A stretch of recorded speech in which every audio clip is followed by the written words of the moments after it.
Social media पर tanker driver ने जो वीडियो वायरल कर न्याय की गुहार लगाते हुए मदद मांगी थी, उसके बाद ड्राइवर संगठनों का गुस्सा फूटता नजर आ रहा है।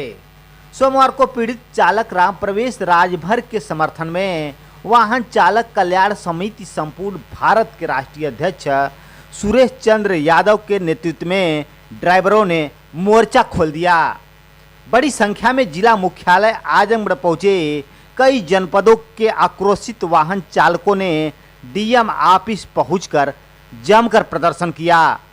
एडीएम गंभीर सिंह को ज्ञापन सौंपते हुए बताया कि जहानागंज थाना क्षेत्र के चक्रपानपुर पुलिस चौकी के सिपाहियों पर एक टैंकर ड्राइवर राम प्रवेश राजभर के साथ बर्बरतापूर्वक मारपीट कर उसका हाथ तोड़ दिया गया।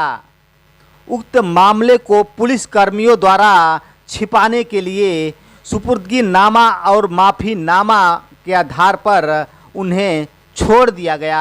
माफीनामा को भ्रामक बताते हुए संगठन के पदाधिकारियों ने कहा कि अगर उक्त पुलिस कर्मियों पर कार्रवाई नहीं हुई तो संगठन एक बड़ा आंदोलन करेगा। सुनिए संगठन के राष्ट्रीय अध्यक्ष ने मीडिया से बात करते हुए क्या कुछ कहा। मामला है 3 तारीख का। राम प्रवेश ड्राइवर हैं, गैस टैंकर की गाड़ी चलाते एलपीजी की। गोरखपुर से खाली करके मथुरा के लिए उनका लोकेशन था, जाना था, पूर्वांचल एक्सप्रेसवे होके जाना है। जहानागंज पुलिस थाना क्षेत्र के अंतर्गत चक्रपानपुर पुलिस चौकी के क्षेत्र में इनका निवास घर पड़ता है। ये बता रहे थे कि 2.5-3 महीना से घर नहीं गए थे और घर परिवार वालों से मिलने के लिए गाड़ी लेके चले गए। वहाँ पर रोड के किनारे गाड़ी खड़ी करके अपने घर को जाने लगे, तब तक चक्रपानपुर पुलिस चौकी के 2 सिपाही आए। एक का नाम अजय गौड़ है, दूसरे का नाम अज्ञात रहा, जो कि इनको नाम नहीं पता। उनके द्वारा इनसे पूछताछ की गई कि कहाँ से आए हो, कहाँ जाना है, क्या कर रहे हो। इन्होंने बताया। इसके बाद दोनों सिपाहियों द्वारा इनका फोटो खींचे जाने लगा। इन्होंने कहा कि मैं कोई अपराधी थोड़ी हूँ, आप मेरा फोटो क्यों खींच रहे हैं। ऑब्जेक्शन करने पर उन्होंने भद्दी भद्दी गालियाँ दी और उस पर भी इन्होंने रोक लगाया। इनको जबरदस्ती उठाकर बाइक पर बैठा करके पुलिस चौकी में लाया गया और वहाँ पे बेरहमी से इनको पीटा गया। यहाँ तक कि हाथ इनका फ्रैक्चर हो गया है, हड्डी क्रैक है। अब बताइए। और इसके बाद मुझे सूचना मिली तो मैंने जहानागंज थाना अध्यक्ष महोदय को ज्ञापन दिलवाया। ज्ञापन देने के बाद उनसे मेरी बात हुई कि निष्पक्ष जांच करेंगे और जो भी दोषी पाया जाएगा उस पर कार्रवाई की जाएगी। लेकिन इस प्रकरण में कार्रवाई दोषियों पे करने के बजाय आजमगढ़ के सिटी एसपी साहब का हमने जो है कि ट्वीट सुना है, बाइट सुनी है। वो कह रहे हैं कि ड्राइवर दारू के नशे में धुत था और इसका अभियान चल रहा था, इसलिए उसके परिजनों को बुला करके समझा बुझा करके माफीनामा लिखवा करके उसको 292 के तहत मुकदमा करके घर भेज दिया गया है। अगर आपने सम्मान पूर्वक या समझा बुझा के घर भेज दिया तो ये हथवा कहाँ से टूटा है, ये हाथ किसने तोड़ा। और इसके कान के पर्दे पर चोट लगी, इसको सुनाई नहीं दे रहा है। इसके पैरों में चोटें आई हैं, यहाँ तक कि जूता निकाल करके बेल्ट से डंडे से बेरहमी से इसको पीटा गया है।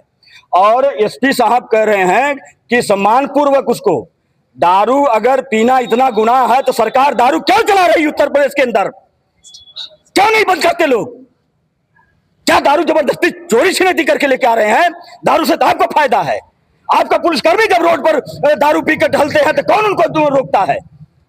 हमारा ड्राइवर, आप जिस वीडियो में बयान ले रहे हैं चौकी में सिपाही लोग, वो वीडियो मेरे समक्ष है, मेरे पास है। क्या ये ड्राइवर दारू पीता हुआ नजर आ रहा है, दारू के नशे में है। ये खूब बना रहे हैं, जब जेब गर्म नहीं हुआ तो मेरे ड्राइवर को बेरहमी से पीते हैं। मैं इतनी आसानी से बैठने वाला हूं। ड्राइवर क्या रोड का वो कीड़ा मकोड़ा है। बख्शूंगा नहीं, यहां से लेकर हाई कोर्ट सुप्रीम कोर्ट तक घसीटूंगा, खा जाऊंगा नौकरी। और जो उसमें बचाव में लगेंगे, चाहे कोई जिले के अधिकारी हो चाहे प्रदेश के, सबको जवाब देने के लिए न्यायालय में जाना पड़ेगा। इस बात का ध्यान रहे। ड्राइवर कोई गाजर और मूली नहीं है।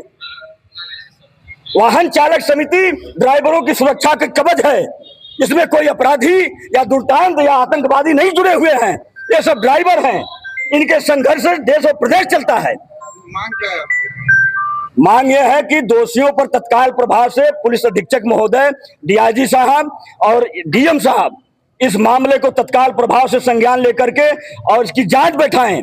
वहां पर सीसीटीवी फुटेज लगा हुआ जहां से ड्राइवर को मेरे उठाया गया है, सीसीटीवी फुटेज निकलवा करके जांच करके दोषियों पर दंडात्मक कार्रवाई करें। अगर मेरा ड्राइवर रोड पर गुनहगार हो सकता है, इनके पुलिस वाले भी गुनहगार हैं, इनको सजा निर्धारित करें, इनको भी जेल भेजें। मेरे ड्राइवर की गाड़ी खड़ी है, कौन चलाएगा? वो सिपाही जाएगा गाड़ी चलाने? आज देश में विपत्ति का समय, आपत्ति का समय है। हम लोग अपने कर्तव्यों का निर्वहन करके देश को सिंचने का काम कर रहे हैं और हमारे ड्राइवरों के साथ इस प्रकार से उत्पीड़न किया जा रहा है। बार बार सरकार से ड्राइवर आयोग, ड्राइवर वेलफेयर बोर्ड की बात कर रहा हूं। कहां सो रही सरकार उत्तर प्रदेश या केंद्र की? ऐसे नहीं चलेगा। केंद्रीय परिवहन मंत्री नितिन गडकरी साहब कह रहे हैं कि रोड पर एक्सीडेंट होता है, ड्राइवरों को 1.5 लाख रुपए का मुआवजा दिया जाता है। आज उनके पुलिस वालों ने मेरे ड्राइवर को चोटिल किया है, आके 1.5 लाख रुपए दे, उसका इलाज कराएं। कहां सो रहे सब लोग? सिर्फ पेपरों में और भाषणों में बातें चलेंगी, जमीन पर उतरना पड़ेगा। और नहीं अगर जमीन पर उतरेंगे तो वाहन चालक समिति का एक एक सिपाही जमीन पर उतारना लोगों को जानता है और उतार कर रहेंगे। अगली कार्रवाई क्या होगी? अगली कार्रवाई अगर नहीं दोषियों पर कार्रवाई होती है, सजा निर्धारित नहीं होगी, तो उत्तर प्रदेश नहीं कई प्रदेश से ड्राइवर आएंगे और आजमगढ़ की हर सड़कों पर क्रांति गूंजेगी। पता लग जाएगा कि ड्राइवर की औकात क्या है। हम देश के लिए मरते हैं और देश को सींचते हैं। अगर हमारे साथ गलत होगा तो हम गलत करने वाले को नहीं बख्शेंगे। हम चक्का जाम करेंगे तो जाम करेंगे। ड्राइवर यूनियन जिंदाबाद।